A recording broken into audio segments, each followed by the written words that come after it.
Hello friends, మనం మహాభారతం అరణ్య పర్వం చతుర్థాశ్వాసంలోని అర్జున అసుర సంగ్రామ విశేషాల గురించి తెలుసుకుందాం.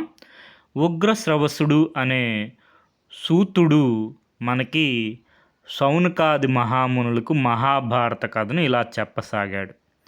పాండవులు నరనారాయణులు వసించిన స్థానంలో కొన్ని దినములు గడిపారు. ఒకరోజు ధర్మజుడు తన తమ్ముడితో ఇలా అన్నాడు: అర్జునుడు మనల్ని విడిచి వెళ్ళి 5 ఏళ్ళు అయింది. అతను వచ్చే సమయం అయింది. దివ్యాస్త్రాలు సంపాదించి వస్తున్నాడు అని చెప్పాడు. అతని కోసం ఉత్తర దిక్కుగా ప్రయాణం సాగించారు. వారందరూ మాల్యవంతము అనే పర్వతం చేరుకున్నారు. ఇప్పుడు ధర్మజాజులు ఎక్కడున్నారు? మాల్యవంతము అనే పర్వతం దగ్గర ఉన్నారన్నమాట. ఒకరోజు ద్రౌపది, భీమసేనులు ఆ పర్వత స్థానువులలో విహరిస్తున్నారు. అప్పుడు ఒక పంచవర్ణములు కల, అంటే 5 రంగులు కల ఒక పుష్పము గాలివాటుగా వచ్చి అక్కడ పడింది. ఇది మనకి మాల్యవంతం పర్వతం దగ్గర. అదే గంధమాదన పర్వతం దగ్గర మనకి ఏం పడింది? సౌగంధిక పుష్పం పడింది. తర్వాత దానిని చూచి ద్రౌపది ముచ్చటపడి అలాంటి పువ్వులు తెచ్చిపెట్టమని భీముడిని కోరింది. భీముడు ఆ పువ్వు వచ్చిన దిక్కుగా వెళ్ళాడు. అక్కడ కుబేరుని నివాసాన్ని చూచాడు.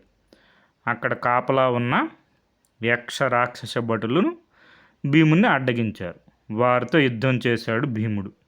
ఆ యుద్ధంలో కుబేరుని సేనాధిపతి మరియు ప్రియమిత్రుడు అయినటువంటి మణిమంతుడు మరణించాడు. ఆ విషయాన్ని యక్షులు, రాక్షసులు వెళ్ళి కుబేరునికి తెలిపారు. మణిమంతుడు ఎవరు? కుబేరుని యొక్క సేనాధిపతి మరియు ప్రియమిత్రుడు అనమాట. ఇంతలో ద్రౌపది వలన భీముడు పుష్పములు తీసుకురావడానికి వెళ్ళాడని తెలుసుకున్నాడు ధర్మరాజు. వెంటనే రోమశ మహర్షి, నకుల సహదేవులు వెంటరాగా ధర్మరాజు భీముడికి వెళ్ళిన దిక్కుగా వెళ్ళారు. రోమశ మహర్షి ఎవరంటే మనకి ఇంద్రుడు అర్జునుడి గురించి చెప్పి ధర్మరాజుని వాళ్ళని తీర్థయాత్రలు చేయమని చెప్పి పంపిస్తాడు. రోమశ మహర్షి ఒక దేవర్షి అన్నమాట. కుబేరుని మందిర సమీపంలో చనిపోయిన యక్ష రాక్షస భటులను, మణిమంతుణ్ణి, భీకరంగా కనపడుతున్న భీముణ్ణి చూశారు.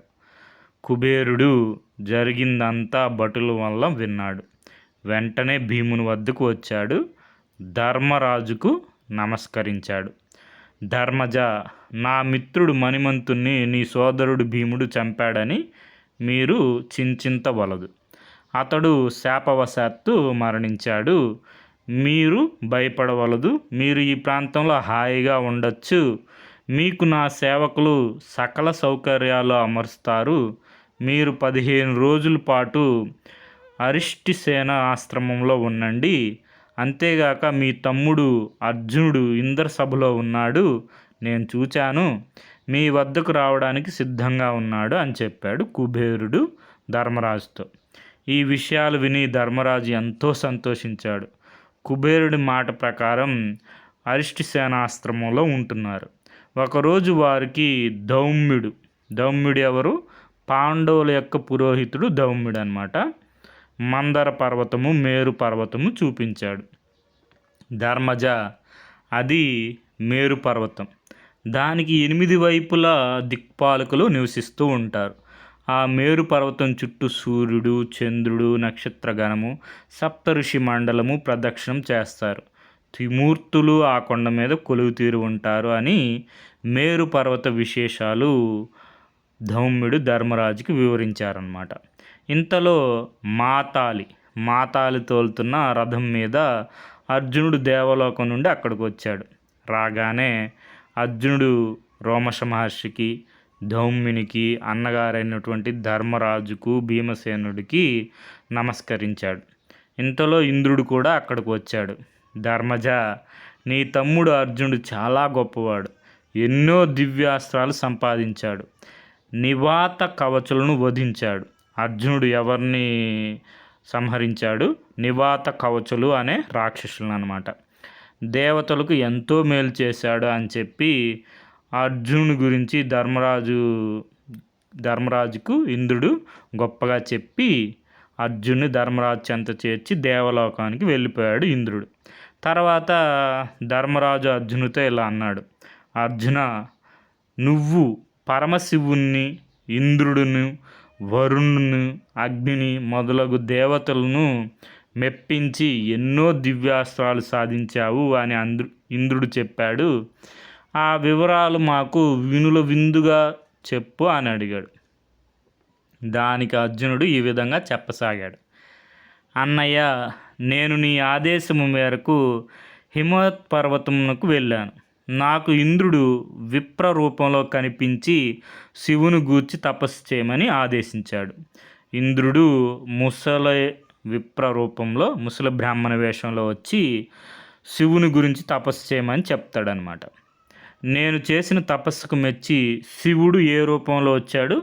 కిరాతుడు రూపంలో వచ్చి కిరాతుని విజయం చెప్పుకున్నాం కదా, మనకి అర్జునుడితో యుద్ధం చేస్తాడనమాట. ముష్టి యుద్ధం చేస్తారు. తర్వాత నాతో యుద్ధం చేశాడు. నా శౌర్యానికి మెచ్చి నాకు పాశుపతాన్ని అనుగ్రహించాడు. పరమేశ్వరుడు అర్జునుడికి ఏ అస్త్రం ఇచ్చాడు? పాశుపతాస్త్రాన్ని ఇచ్చాడనమాట. తరువాత ఇంద్రాది దేవతల వలన అనేక దివ్యాస్త్రాలు పొందాను. సశరీరంగా దేవలోకానికి వెళ్ళాను. అమరేంద్రుడి వద్ద నుండి దివ్యాస్త్రాలు పొందాను.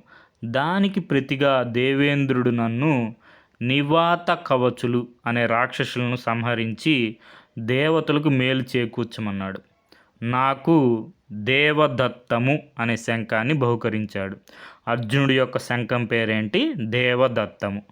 నేను మాతాలితోలు రథం నెక్కి నివాత కవచుల వద్దకు వెళ్ళాను. వారు సముద్రంలో ఉన్న నగరంలో ఉన్నారు. నేను శంఖాన్ని పూరించాను. అర్జును శంఖం పేరేం పేరు? దేవదత్తం. అది విని రాక్షసులు నా మీదకి యుద్ధానికి వచ్చారు. వారికి నాకు ఘోర యుద్ధం జరిగింది. ఇంతలో దేవతల సారథి ఎవరు? మాతాలి స్పృహ తప్పి పడిపోయాడు. ఇది చూచి రాక్షసులు మా మీద బాణప్రయోగం చేశారు. నేను స్వయంగా రథాన్ని నడుపుకుంటూ వారితో యుద్ధం చేశాను. వారు తిమిర బాణాన్ని వేశారు. తిమిరం అంటే చీకటి అన్నమాట. లోకమంతా చీకటి అయిపోయింది. మాతాలి భయంతో పెద్దగా అరిచాడు. ఎవరికి ఏమీ కనిపించడం లేదు. అప్పుడు నేను దేవేంద్రుడిచ్చిన సూర్యాస్త్రాన్ని ప్రయోగించాను. ఈ అస్త్రాలన్నీ నోట్ చేసుకుంటా ఉండండి. సూర్యాస్త్రాన్ని ప్రయోగించాను. ఆ సూర్యాస్త్రం ఎవరు ఇచ్చారు? మనకి దేవేంద్రుడు ఇచ్చాడు. చీకటి తొలగి వెలుగు వచ్చింది. నేను నా గాంధీవం నుండి అస్త్రాలను ప్రయోగించాను. అర్జును యొక్క ధనస్సు పేరు గాంధీవం. గాంధీవ దారి అంటారు కదా. ఆ బాణముల దాటికి తట్టుకోలేక రాక్షసులందరూ మరణించారు. ఆ ప్రకారంగా రాక్షసులను జయించి నేను దేవలోకంకి తిరిగి వచ్చాను. దారిలో నేను హిరణ్యపురాన్ని చూశాను. అర్జునుడు ఏం చూశాడంట? హిరణ్యపురాన్ని చూశాడంట. అందులో ఎవరున్నారంట? పౌలోమ కాలకేయులు అనే రాక్షసులు నివసిస్తున్నారు. వారు దేవతల చేత చంపబడరు అని నాకు మాతాలి చెప్పాడు. నేను ఆ పురాణానికి వెళ్ళాను. నన్ను దేవేంద్రుడు అనుకొని రాక్షసులు నన్ను చుట్టుముట్టారు. మాకు ఘోర యుద్ధం జరిగింది. వారు మాయా యుద్ధం చేయసాగారు. వారు వారి పట్టణంతో సహా ఆకాశానికి ఎగిరి అక్కడ యుద్ధం చేశారు. నేను శివుణ్ణి తలచి పాశుపతాన్ని ప్రయోగించాను. మనకి ఈ పాశుపతాస్త్రాన్ని శివుడు ఇస్తాడనమాట అర్జునుడికి. అది పాశుపతాన్ని ప్రయోగించాడు. మనకి నివాత కవచులప్పుడు మనకి ఏ అస్త్రం? నివాత కవచులు తిమిరాస్త్రాన్ని ప్రయోగిస్తే మన అర్జునుడు దేవేంద్రుడు ఇచ్చినటువంటి సూర్యాస్త్రాన్ని ప్రయోగించాడు. ఇప్పుడు హిరణ్యపురం అనే దగ్గరికి వచ్చి అక్కడ మనకి పౌలోమ కాలకేయులతో యుద్ధం చేస్తున్నప్పుడు శివుడు మనకి అనుగ్రహించినటువంటి పాశుపతాస్త్రాన్ని ప్రయోగించాడు అర్జునుడు. దానితో రాక్షసులందరూ మరణించారు. అంతటా నేను దేవలోకానికి వచ్చి ఇంద్రుడికి జరిగిందంతా చెప్పాను. అర్జున, నీ కోసం నీ అన్నలు తమ్ములు ఎదురు చూస్తున్నారు. నీ విజయ వార్తలు వినవల్లని ఉవ్విళ్ళూరుతున్నారు అని చెప్పి మాతాలిని ఇచ్చి నన్ను ఇక్కడికి పంపించాడు అని చెప్పాడు అర్జునుడు. అర్జును విజయగాథలు విని ధర్మజుడు ఎంతో సంతోషించాడు. అర్జున, నీకు దేవతలు ఇచ్చిన అస్త్రములు మాకు చూపు అని ధర్మరాజు మనకి అర్జునుని అడగ్గా అన్నగారికి వాటిని ప్రయోగించి చూపడానికి సిద్ధమయ్యాడు. ఇంతలో నారద మహర్షి అక్కడికి వచ్చాడనమాట.